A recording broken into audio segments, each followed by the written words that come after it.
Hi, I'm Sal Melvin Lopez from Computer Science Block 1, and I will be using Socrates' Know Thyself and Freud's model of the self theory to explore my identity as a freshman college student.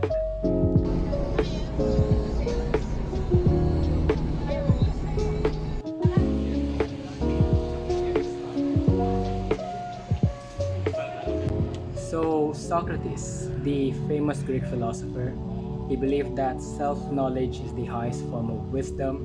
He argued that knowing your own capabilities and weaknesses is a great step towards self awareness. For me, Socrates' infamous quote, "Know thyself," means that to truly make meaningful changes, whether in yourself or your environment, you must first identify of who you are, like who I chose to become. What is your ideal self that you are aspiring to be in the future? So, before stepping foot on college, I used to think that knowing myself like I am X or I am Y is not important because of how we view ourselves is constantly changing.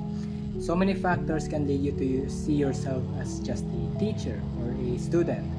As such, you are limiting yourself because of how you see yourself. However, after starting to critique against my settled views on it, I realized the question. If you don't know who you are, who are you? Nothing? That is why I've started to see myself as someone with purpose, and knowing myself has led me to construct my own model of the self.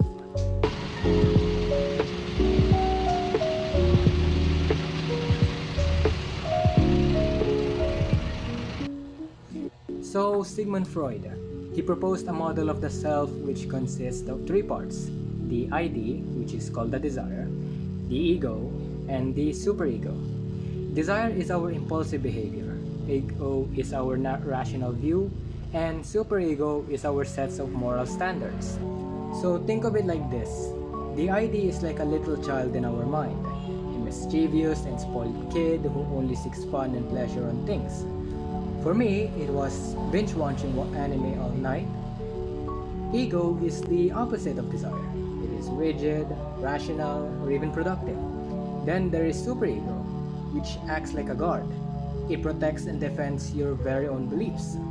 So, Freud's model of the self, especially the dynamic relationship between the ID, ego, and superego, has been crucial in helping me understand myself.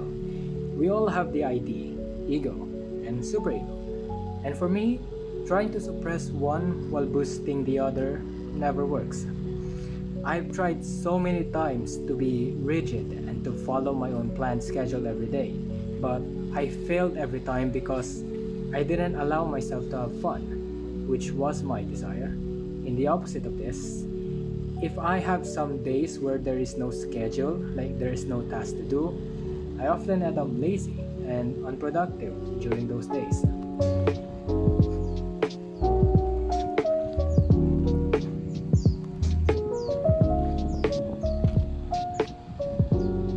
With all that being said, Socrates and Freud's theories work in sync.